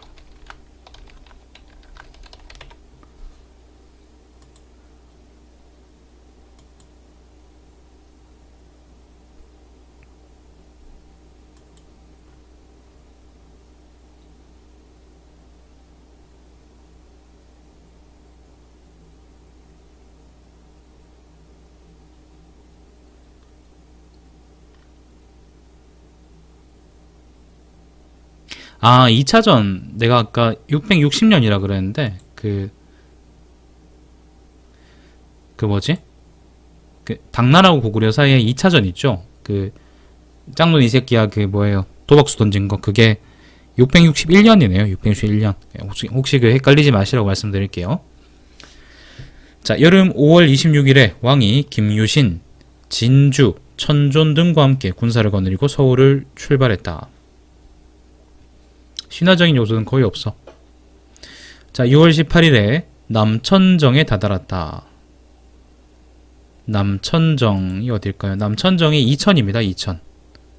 이천을 보고 남천이라 그랬답니다. 자, 소정방은 내주에서 출발해 많은 배가 천리 이어져서 흐름을 따라 동쪽으로 내려왔다. 남천정이라 그랬는데요. 남천이 이천이고요. 정은 여러분이 아는 그 구서당 10정 그러죠. 신라 중앙군하고 지방군 그러지. 그 지방군 편제가 바로 정입니다. 정. 자, 21일에 왕이 태자, 범민을 보내 병선 100척을 거느리고 덕물도에서 소정방이를 맞이했다. 자, 덕물도는 어디냐면은 여기입니다. 지금의 인천 서쪽에 있는 섬입니다. 여기에 소정방이가 주둔했었답니다. 자, 정방이가 범민에게 말하기를 나는 7월 10일에 백제의 남쪽 이르러 대왕의 군대와 만나 의자의 도성을 깨뜨리고자 한다 라고 했다. 범민이 말하기를 대왕은 지금 대군을 초조하게 기다리고 있습니다. 대장군께서 왔다는 것을 들으시면 필시 이부자리에서 새벽 진지를 잡수고 오실 것입니다 라고 했다. 소정방이 기뻐하며 범민을 돌려보내 신라의 병마를 징발하게 했다. 범민이 돌아와서 정방의 군대 행세가 아주 성대하자고 하자 왕이 기쁨을 이기지 못했다. 또 태자와 대장군 유신, 장군 품일과 흠춘 등에게 명하여 정예 군사 5만 명을 거느리고 그것에 부응하도록 하고 왕은 금돌성에 가서 머물렀다. 금돌성은요, 네, 여기. 그러니까 신라 일단 무열왕은 여기 있고 무열왕은 여기에 주둔하고 있고 그 다음에 김유신, 그 누구면 소정방이, 그 중국 놈 새끼, 중국 짱깨들은 여기 덕물도에서 이제 남쪽으로 이제 그 사비로 오려고 하는 거죠. 그리고 신라군의 본영은 여기 있고 신라군은 또 징발해서 다시 또 동쪽에서 백제를 협격한다. 그게 이제 요때 당시의 계획이었던 모양입니다. 자, 가을 7월 9일입니다. 7월 9일에 유신 등이 황산의 벌판으로 진군하자 백제 장군 계백이 군사를 거느리고 와서 먼저 험한 곳을 차지해 세 군데 진영을 설치하고 기다리고 있었다. 황산이라는 게 논산입니다. 그러니까 요 지역이 바로 황산입니다. 그래서 황산의 벌이니까 황산벌이죠. 자, 유신 등은 군사를 세 길로 나누어 4번을 싸웠으나 전세가 불리하고 사졸들은 힘이 다 빠지게 되었다. 장군 흠순이 아들 반굴에게 말하기를 신하된 자로서는 충성만 한 것이 없고 자식으로서는 효도만 한 것이 없다. 위급함을 보고 목숨을 바치면 충과 효 두 가지를 모두 갖추게 되는 것이다. 라고 했다. 반굴이 삼가 분부를 알아듣겠습니다. 라고 하고 적진으로 힘껏 싸우다가 뛰어들어 힘껏 싸우다가 죽었다. 좌장군 품일이 아들 관장에게 혹은 관창이라고도 한대요. 우리는 보통 관창이라고 알죠? 자, 관장에게 말 앞에 세우고 여러 장수들을 가리키며 말하기를 내 아들은 나이가 겨우 16이나 의지와 기백이 잠옷 용감하니 오늘의 싸움에서 능히 3군의 모범이 될 것이다 라고 했다. 관장이 예라고 하고는 갑옷을 입힌 말을 타고 창한 자루를 가지고 쏜살같이 적진으로 달려갔다가 적에게 사로잡혀 산채로 계백에게 끌려갔다. 계백이 투구를 걷게 했는데 그 나이가 어리고 용감함을 아껴서 차마 해치지 못하고 탄식했다. 신라에게 대적할 수 없겠구나. 소년도 오히려 이와 같은데 하물며 장정들이야 라고 하고는 살려 보내도록 했다. 관장이 돌아와서 아버지에게 말하기를, 아버지가 흠춘이죠. 내가 적진 속으로 들어가 장수를 베지도 못하고 깃발을 뽑아오지도 못한 것은 죽음이 두려워서가 아닙니다 라고 했다. 말을 마치자 손으로 우물물을 떠서 마시고 다시 적진으로 가서 날쌔게 싸우는데 계백이 사로잡아 머리를 베어 말 한 장에 매달아서 보냈다. 푸밀이 그 머리를 붙잡고 흐르는 아빠가 푸밀이구나. 그 머리를 붙잡고 흐르는 피에 옷소매를 적시며 말하기를 내 아이의 얼굴이 살아있는 것 같구나. 왕을 위해 죽을 수 있었으니 다행이다 라고 했다. 광신도 새끼들 이거. 관창하고 반굴이 이렇게 죽었는데, 근데 역사에 사실 이름이 많이 남은 거는 관창이 남았죠. 요즘 애들은 잘 모르겠구나. 제가 90년생인데 제가 어릴 때는 관창의 뭐 화랑도가 어쩌니 그런 얘기를 많이 들었었거든. 사실 반굴은 난 들어본 적이 없어요. 둘 다 똑같이 죽었는데 어떤 사람은 이름이 남고 어떤 사람은 그냥 귀신이 돼버렸네. 요 전투가 이제 황산벌 전투인데요. 황산벌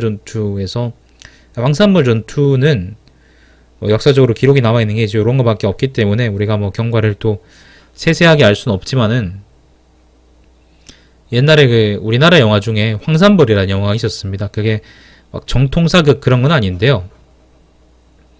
되게 재밌게 영화를 잘 만들어 놨고 시사하는 바도 되게 많은 영화입니다. 그러니까 혹시 못 보신 분 있으면은 꼭 한번 찾아보셨으면 좋겠습니다. 되게 재밌는 영화예요. 예를 들어서 이제 반굴이나 아니면은 방굴이나 관장이가 안 죽고 김푸밀이나 김웅순이가 와서 뒤지면은 그게 더 효과적이지 않냐. 예를 들면 더 뛰어난 장군들이고 더 유명한 사람들인데 열심히 싸웠다 그러면은 뭐 분기탱천할 수 있잖아. 근데 이제 거기서는 그 영화에서 이렇게 얘기하죠. 약발이 안 먹힌다. 그렇게 젊은 놈이 죽어야 약발이 먹힌다. 그렇게 얘기를 하죠. 족같지. 자, 3군이 이것을 보고 분에 맞춰 모두 죽을 마음을 먹고 북을 치고 고함을 지르며 진격하자 백제의 무리가 크게 패했다. 계백은 죽고 좌평, 충상과 상영 등 20명은 20여 명은 사로잡혔다. 자, 황산벌 전투입니다. 황산벌 전투. 자, 이날에 정방은 소정방이죠. 부총관 김인문 등과 함께 기벌포에 도착해 백제의 군사를 만나 맞서 싸워 크게 깨뜨렸다. 기벌포는 여기입니다. 백강하구. 얘가 백강이죠, 그죠? 이게 금강입니다. 금강하구를 기벌포라고 합니다. 나중에 터진 백촌강 전투하고는 또 다른 겁니다. 그거는 나중이에요.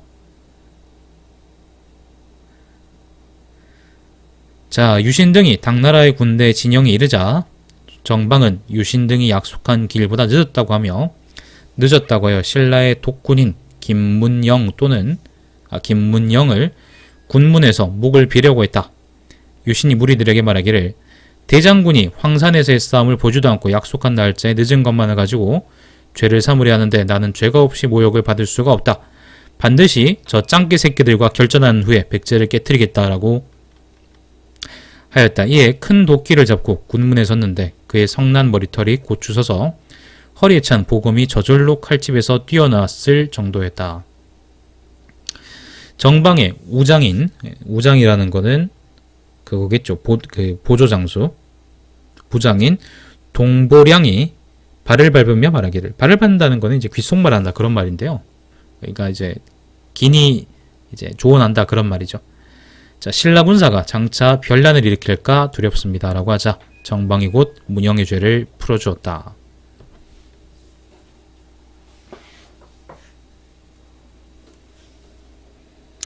백제의 왕자가 좌평 각가를 시켜 당나라의 장군에게 글을 보내 군대를 철수시킬 것을 애걸했다. 12일에 당나라와 신라의 군사들이 의자왕의 그러니까 체어킹의 도성을 에워싸기 위해 소부리의 벌판으로 나갔다. 소부리라는 게 바로 삽이에요. 삽이. 여기. 삽이라는 게 여기죠. 요 지역. 여기구나. 부여지방. 여기가 바로 삽입니다. 자, 정방이 꺼리는 바가 있어 전진하지 않았으므로 김유신이 그를 달래서 두 나라의 군사가 용감하게 내 길로 나란히 진격했다. 자, 백제의 왕자가 또 상좌평을 시켜 제사했을 가축과 많은 음식을 보냈으나 정방이 거절했고 의자왕의 여러 아들들이 문소 좌평 6명과 함께 나와 죄를 빌었으나 그것도 물리쳤다. 자, 13일에 체어킹이 좌우의 측근을 데리고 밤을 타서 도망하여 웅진성의 몸을 보존하고 체어킹의 아들인 융이 대자평, 천복 등과 함께 나와 항복하였다. 자, 사비성은 그래서 항복해버리고 체어킹은 웅진성으로 도망갔죠. 자, 범민이 융을 말 앞에 꿇어앉히고 얼굴에 침을 뱉으며 꾸짖어 말하기를 예전에 너희 아비가 나의 누이를 억울하게 죽여. 요게 바로 이제 대야성에서 이 전투를 얘기하는 거죠. 옥중에 묻은 적이 있다. 나로 하여금 20년 동안 마음이 아프고 골치를 앓게 했는데 오늘 네 목숨은 내 손 안에 있구나 라고 했다. 융은 땅에 엎드려 말이 없었다. 18일에 의자왕이 태자와 옹진, 방령의 군사 등을 거느리고 옹진성으로부터 나와 항복했다. 이 항복은 바로 이제 의자왕의 본의가 아니다라는 얘기가 있어요. 사실 그리고 그게 맞는 것 같아. 정황상. 일단 백제왕실은 그죠? 백제왕실은 황산벌이든 아니면 기벌포든 간에 제대로 당군하고 이걸 못 막았죠. 신라군을 못 막았죠. 그죠? 그래서 1차적으로 수비하기 불리했던 사비성을 버리고 옹진성으로 일단 퇴각한 것은 좋았는데 여기서 아마 내 생각에 의자왕이 체어킹이 컨트롤 타워를 만들고 그리고 여기서 이제 다른 군들을 지휘해서 다른 군대들을 지휘해서 신라군하고 당군을 내쫓을 생각이었던 것 같아요. 일단 늦었으니까 어쩔 수 없지만은 늦은 김에라도 이제 그렇게 할 생각이었던 것 같은데 이게 왜 근데 이제 여기서 항복했다는 건 아마 웅진 방령이라는 사람이 웅진 방령이 아마 예식진이겠죠, 그죠? 웅진 방령이라는 사람이 이제 억지로 체어킹을 데리고 항복했던 게 아닌가 그렇게 추측이 되는데 왜 그런 추론이 되느냐 가능하냐 하면은 이 이후에 백제 부흥운동이라는 게 아주 거세요. 그리고 요 지역만 신라군하고 이제 신라군하고 당군한테 점령된 지역인 거지 다른 지역은 여전히 그런 지역이 아니었고 그렇기 때문에 다른 지역에서 계속 이제 저항군하고 그 다음에 점령군이 전투하고 그 다음 버티고 그런 양상들이 보이거든. 그 보면은 지방군은 그러니까 이제 싹 지방군 같은 건 싹 무시하고 딱 이제 수도만 들이친 거죠. 예를 들면 병자호란이나 정묘호란 때 만주 새끼들처럼 여진족 새끼들처럼 그렇게 군 거죠. 예를 들면 이제 병자호란 때 청군이 인조를 어쨌거나 붙잡았기 때문에 이길 수 있었던 거지. 만약에 그게 아니라 인조가 남쪽으로 도망가는 성공했다 그러면 아마 그 새끼들은 나라 망했을 거거든. 물자 없어가지고 헉헉대는 새끼들이 어디서 씨발 조선한테 깝치고 있어. 마찬가지로 백제 역시 이제 지수 없이 지금 수도가 뚫리고 그리고 웅진성에서 버텨야 되는데 이걸 못 버티고 체어킹이 이제 방령하고 항복해버렸단 말이에요. 그러면서 이제 뭔가 일이 틀어져 버린 게 아닌가 생각이 들어요. 저는 그렇게 생각이 들어요. 되게 허무하게 망하더라고요. 둘 다. 고구려도 그렇고. 고구려도 이제 비슷한 전철을 밟죠. 자, 왕이라는 게 무열왕이겠죠. 무열왕이 체어킹의 항복 소식을 듣고 29일에 금돌송에서 소부리성으로 왔다. 자, 금돌송이 아까 진천인가 여기 어딘가? 아무튼 이 근처 어디였다 그랬죠, 그죠? 금돌성에서 부여로 왔다. 자, 제감 천복을 당나라에 보내 싸움에서 이겼음을 알렸다. 자, 8월 2일에 주연을 크게 베풀고 장병들을 위로했다. 왕과 정방 및 여러 장수들은 대청마루에 위에 앉고 체어킹과 그 아들 융은 마루의 아래에 앉혀 따로 체어킹으로 하여금 수를 따르게 하니 백제, 좌평 등 여러 신하들이 목이 메어 울지 않는 사람이 없었다. 자, 이날 모척을 붙잡아 목을 베었다. 모척은 본래 신라 사람인데 백제로 도망친 자이다. 대야성에 거밀과 함께 도모하여 성이 함락되도록 했기 때문에 목을 벤 것이다. 또 거밀을 잡아 죄목을 세며 말하기를 네가 대야성에서 모척과 모의해 백제의 군사를 끌어들이고 창고에 불을 질러 없앴기 때문에 온 성 안에 식량을 모자라게 해서 싸움이 지도록 했으니 그 죄가 첫 번째이고 품속 부부를 윽박질러 죽였으니 그 죄가 두 번째이다. 백제와 더불어 본국을 공격했으니 그것이 세 번째 죄이다 라고 했다. 이에 사지를 찢어 그 시체를 강물에 던졌다. 요 모척 관련한 이야기는 아마 열전에 자세히 또 나올 겁니다. 본기에는 대야성 전투 자체가 그렇게 자세하게 나오진 않았죠. 대야성이 함락되면서 김춘추의 사위 그리고 김춘추의 딸이 한꺼번에 죽고 그것 때문에 김춘추가 직접 평양에 가서 그 백제를 같이 칩시다 그렇게 얘기를 하기까지 그렇게 돼버렸죠. 그런 중요한 사건이었습니다. 대야성이 어디냐면은 여기 그 합천 지역입니다. 합천. 고령의 비사벌 여기가 합천입니다. 요 지역입니다. 대야성이 역사적으로 중요한 성이에요. 자, 여기까지가 망했는데 그래서 백제가 망했는데 근데 끝나지가 않아요. 자, 백제의 나머지 적병이 남잠성과 정현성 그리고 무슨 성을 차지하고 버텼다. 정현성은 어디냐면은 남잠성은 어딘지 모르겠고 정현성은 여기 대전 근처 여기가 정현성입니다. 또 좌평 정무가 무리를 지어 두시원악에 진을 치고 당나라와 신라 사람들을 노략질했다. 두시원악이라는 거는 여기 무주 지역을 얘기합니다. 그러니까 지방군들은 여전히 살아있다는 거예요. 자, 26일에 임존에 큰 목책을 공격했으나 군사가 많고 지세가 험해 이기지 못하고 다만 작은 목책만을 쳐서 깨뜨렸다. 임존성은요, 임존성은 여기입니다. 예산입니다. 예산. 지금 보면은 임존성이 있고 그 다음에 여기 정현성도 있고 그리고 저기 도시원악이란 곳도 있고 그죠? 지방신들이 계속 멀쩡히 살아있는 겁니다. 자, 9월 3일에 낭장 유인원이 군사 1만 명으로 사비성에 남아서 지켰는데 왕자 김인태겠죠? 신라 왕자의 김인태가 사찬 1원과 급찬 길라와 함께 군사 7,000명으로서 보좌했다. 소정방은 백제왕 및 왕족과 신료 93명과 백성 12,000명을 데리고 사비에서 배를 타고 당나라로 돌아갔다. 10세기. 김인문과 사찬, 유돈, 대남아, 중지 등이 함께 갔다.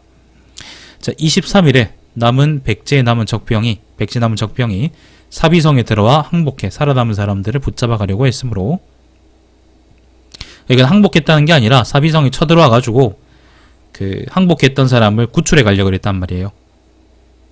자, 남아서 지키던 유인원이 당나라와 신라 사람들을 내어 이를 쳐서 쫓았다. 적병이 물러가서 사비성이 남쪽 산물에 올라 네댓 군데 목책을 세우고 진을 치고 모여서 틈을 엿보아가며 성읍을 노략질했는데 백제 사람들 중에 배반에 부응한 것이 20여 성이나 되었다. 그래서 자, 사비성은요, 사비가 여기거든요. 사비성은 당나라하고 신라의 권역이에요. 그 지역이 그 사람들이 점령지예요. 근데 다른 지역들은 백제 땅인 거예요. 여전히 백제 땅인 거죠. 그러니까 지금 점령이 백제 전체가 한꺼번에 막 신라하고 당나라에 점령됐다는 게 아니라 특정 지역, 수도권 지역, 그 다음에 특정 중요 지역 몇몇 곳만 신라하고 당나라의 영향권 안에 들어가 있다고 보시면 돼요. 나머지 지역은 다 나머지 지역은 다 이제 옛날 백제군이 그대로 남아 있는 거고, 그래서 점령지의 핵심 지역인 사비성 지역을 직접 공격하거나 아니면 거기 주변을 노략질하거나 해도 이 새끼들 신라군이나 당나라군이 그걸 내쫓을 수가 없는 거죠. 그 점을 좀 우리가 유의해서 볼 필요가 있습니다. 자, 당나라의 황제가 짝눈이 새끼죠. 에비듀진 짝눈이 새끼가 좌위 중랑장 왕문도를 보내 옹진도덕으로 삼았다. 자, 28일에 왕문도가 3년 산성에 이르러 조서를 전달했는데, 3년 산성은 저기 보은인가? 충북 보은 요쪽 어딜 겁니다. 자, 왕문도는 동쪽을 향해 서고 대왕은 서쪽을 향해 섰다. 칙명을 전한 후에 문도가 당나라 황제의 예물을 주려고 하다가 갑자기 병이 나서 곧바로 죽었으므로 그를 따라온 사람이 대신에 일을 마쳤다. 뭐 했길래 갑자기 죽니? 자, 10월 9일에 왕이 태자와 여러 군사들을 이끌고 이래성을 쳤다. 이래성은요, 어디냐면은 여기 논산이랍니다. 논산. 이래성을 쳤다는 건 저 지역에 백제군이 있다는 거지. 자, 18일에 이래성을 빼앗아 관리를 두어 지키겠는데 백제의 20여 성이 두려움에 떨고 모두 항복했다. 30일에 사비 남쪽의 산마루에 있던 군대를 공격해 1,500명의 목을 베었다. 자, 11월 1일에 고구려가 칠중성을 침공해 군주 필부가 전사했다. 필부라는 건 사람 이름입니다. 칠중성 어디냐면은 저기 북쪽 여기 파주 지역입니다. 파주 적성면 지역이 칠중성일 거예요.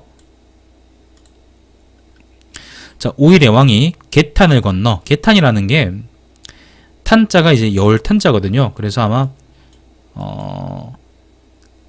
어딘가에 여울을 의미할 텐데, 자, 개탄을 건너 왕흥사 잠성을 공격했는데 7일에 이겨서 700명의 목을 베었다. 왕흥사 잠성, 왕흥사라는 게 어디냐면은 여기거든요. 그러니까 왕흥사 잠성이라는 거는 아마 요 근처에 있던 상일 거고, 아마 요 지역이라고 본다 그러면 개탄이라는 것도 아마 요 근처에 있는 여울이겠죠, 그죠? 여기서 아무튼 신라군이 또 이겼다, 그런 말이 있습니다. 이거는 부여 내부예요. 사비 근처입니다. 자, 22일에 왕이 백제에서 돌아와서 공을 논하여 계금절 선복을 급찬으로 삼고 군사 두지를 고관으로 삼았으며 전사한 유사지, 미지활, 보홍이, 서류 등 4사람에게 관작을 차등 있게 주었다. 백제 사람들도 모두 그 재능을 헤아려 임용했는데, 좌평, 충상과 상영, 달솔, 자가는 일길찬의 관등을 주어 총관의 직을 맡겼고, 은솔, 무수는 대남아의 관등을 주어 대감의 직을 맡게 했으며, 은솔, 인수는 대남아의 관등을 주어 제감의 직을 맡게 했다. 8년 봄입니다. 2월에 백제에 남은 적병들이 사비성을 공격해왔다. 왕이 이찬 품위를 대당장군으로 삼고 잡찬, 문왕, 대하찬, 양도, 아찬, 충상 등을 그를 보좌하게 했으며, 잡찬 문충을 상주장군으로 삼고 아찬 진왕으로 그를 보좌하게 했다. 아찬 의복을 하주장군으로 삼고 무훌과 옥천을 남천 대감으로, 문품을 서당장군으로, 의광을 낭당장군으로 삼아 구원하게 했다. 당 나오죠. 뭐 대당, 서당, 남당 뭐 이런 거 나오잖아. 그 당이라는 게 그 구서당 십정할 때 그 서당이요, 당. 그게 아마 이걸 겁니다. 여기서 당이라는 건 그래서 신라의 중앙군을 의미하는 거예요. 아까 이제 나왔던 것처럼 어디에요? 사비 지역하고 그 다음에 논산 지역은 신라군이 점령했다는 얘기가 있는데, 나머지 지역은 아직 알 수가 없고, 그래서 계속 공격이 오니까 계속 사비성을 공격해오고 탈환하려고 그러고, 그러니까 아예 중앙군을 편성해서 신라가 보내버렸다, 그런 얘기입니다. 자, 3월 5일에 도중에 이르러서 품일이 휘화의 군사를 나누어 먼저 가서 두량윤 성 남쪽에서 군영을 만들 땅을 살펴보게 했다. 두량윤성은 윤성을 의미하는데 요 지역을 의미합니다. 요 지역. 지금의 청양하고 공주쯤입니다. 사비 북쪽이죠. 자, 백제 사람들이 진영이 정돈되지 않았음을 보고 갑자기 나와 생각지도 않게 쳤는데 우리 군사가 놀라서 흩어져 달아났다. 12일에 대군이 고사비성에 밖에 와서 주둔하며, 고사비성이라는 게 고사부리를 의미할 거예요. 고사부리. 이게 고사부리라는 게 정읍을 아마 고사비성이라 그럴 겁니다. 고사부리. 그래. 여기가 곧 정읍입니다. 여기가 정읍, 여기가 전주입니다. 자, 고사비성에 밖에 와서 주둔하면서 두량 윤성으로 나아가 공격했으나 한 달 엿새가 되도록 이기지 못했다.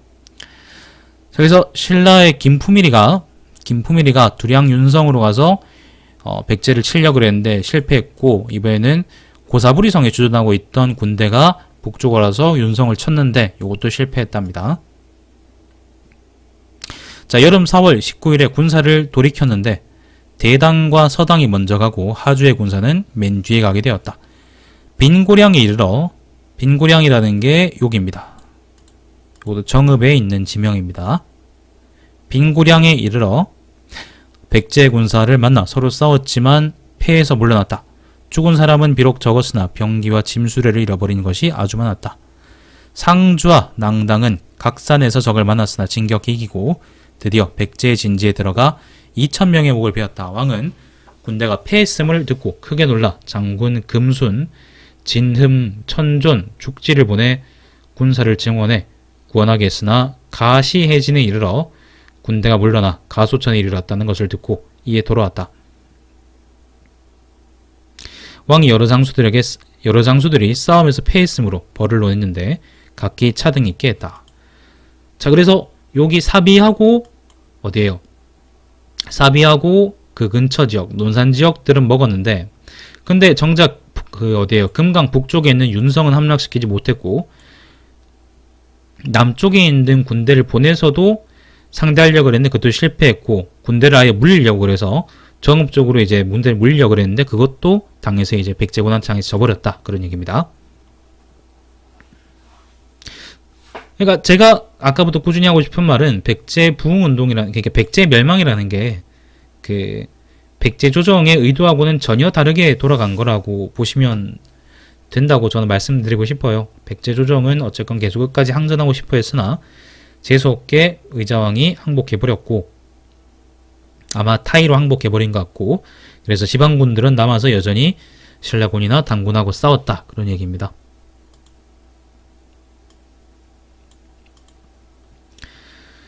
자, 5월 9일입니다. 661년 5월 9일입니다. 자, 11일이라는 설도 있답니다. 자, 고구려 장군 뇌음신이 말갈 장군 생해와 함께 군사를 합하여 술천성을 공격해왔다. 술천성은 이천 여주입니다. 여주. 자, 아까는 칠중성이었는데 이제는 술천성이네요. 저 멀리까지 내려왔나 봅니다.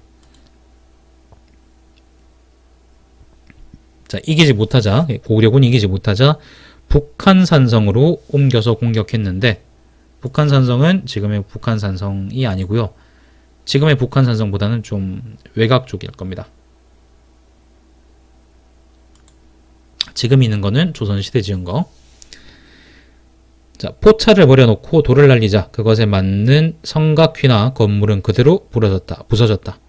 성주인 대사 동타천이 사람을 시켜 마름쇠를 성 밖으로 던져 깔아 사람이나 말이 다닐 수 없게 하고, 또 안양사의 창고를 헐어, 안양사라는 게 절 이름이겠죠. 그 목재를 실어다 성에 무너진 곳마다 즉시 망루를 만들고 밧줄을 그물같이 얽어서 소와 말의 가죽과 소못을 걸치고 그 아래 노포를 설치해 막았다. 이때 성 안에는 단지 남녀 2,800명밖에 없었는데 성주인 동타천은 어린이와 노약자를 능히 격려해 강대한 적과 맞서 싸우기를 20여일 동안 하였다. 그러나 식량이 다 떨어지고 힘이 지쳐 지극한 정성으로 하늘에 빌었더니 갑자기 큰 별이 적의 진영에 떨어지고 또 천둥과 비가 내리며 벼락이 쳤으므로 적이 두려워해서 포위를 풀고 물어났다. 왕이 동타천을 칭찬하고 표창에 관등을 대나마로 올려주었다. 자, 남쪽이 싸우는 동안 북쪽에서 고구려도 계속 군사행동을 했다. 그런 말이고, 자, 압독주를 대야로 옮기고 아찬 종정을 도독으로 삼았다. 압독주는 원래 거기죠. 경산이죠. 그죠? 경산에 있던 치소를 대야, 여기 합천, 대야 여기 요 지역으로 옮겼다 뭐 그런 말이네요. 자, 6월에 대관사 우물에 물이 피가 되었고 금마군의 땅에 피가 흘러서 그 넓이가 5보나 되었다. 금마군은 여기에요. 금마군은 익산입니다. 익산의 금마면인가? 금마면이란 거 따로 있네. 자, 661년입니다. 요게. 자, 왕이 죽었다. 시호를 무열이라고 하고 영경사의 북쪽에 장사를 지냈으며 묘호를 올려 태종이라고 했다. 자, 짝눈이 새끼가 에비리진 짝눈이 새끼가 무열왕이 죽었다는 소식을 듣고 낙성문에서 애도식을 거행했다. 여기까지가 바로 태종 무열왕 본기입니다. 그래서 무열왕 때 결국 백제가 망합니다. 백제가 망하는데 아직까지 백제가 완전히 망하진 않았어요. 그 중앙조정은 망했지만 지방에서는 여전히 지방군들이 신라하고 당나라에 격렬하게 저항하고 있는 것 같고, 당나라에 대한 저항은 백제본기에 보면 자세하게 나와 있고요. 그리고 신라하고의 교전은 신라본기에 이렇게 적혀 있는 것 같아요. 백제본기 보면서 저는 이제 백제분군이 그럼 신라하고 싸운 건 없냐 생각했었었는데 여기 자세히 나와 있고, 그리고 또 여러분이 백제분군이 또 어떠니 저더니 그런 얘기를 보려고 하면 또 어떤 책을 보냐 하면은 일본 서기를 보시면 돼요. 일본 서기 좀 생뚱맞긴 한데 일본 서기에 천지천왕 본기, 황극천왕 본기에도 나오는지 모르겠네요. 기억이 잘 안 나요. 황극천왕은 잘 모르겠고 천지천왕이 나면 확실히 나올 겁니다. 천지천왕 본기를 보시면 이제 뭐 부여용이 어쩌니, 그 다음에 귀실복신이 어쩌니 그런 얘기들이 많이 나와 있고, 그래서 그 이후에 백제 부흥군이 완전히 이제 박살난 이후에, 완전히 분쇄된 이후에 그 어디입니까? 강진 이렇게 쭉 모여가지고 일본으로 대거 이제 귀족들이 망명이 갔다 그런 얘기들도 있는 걸로 봐서, 그리고 또 그런 얘기는 또 삼국사기에 안 나오거든. 그래서 그것도 여러분이 아마 참고하시면 좋을 것 같습니다. 백제 부흥군이 왜 이렇게 허무하게 망했나요? 그런 얘기를 보시려고 그러면은 이제 여러 사료들을 교차검 찾아보셔가지고 교차검 정도 한번 해보시고 그럼 확인도 해보시고 그러시는 게 좋겠다 생각이 듭니다. 여기까지 합시다. 오늘 오늘 원래는 한 번에 다 읽었어야 되는데 길어서 좀 띄엄띄엄 나눠서 읽었습니다. 자, 신라본기 제5입니다. 삼국사기 신라본기 제5고요. 선덕왕, 진덕왕, 태종, 무열왕입니다. 그 다음은 문무왕입니다. 문무왕 본기는 또 둘로 나뉘어져 있어요. 길어서 그런가 봅니다. 다음 주에 뵙겠습니다. 요거는 시청해주셔서 여러분 감사드리고 제 방송 유튜브에 달마시안 TV에서 다시 보실 수 있습니다. 방송 종료하겠습니다.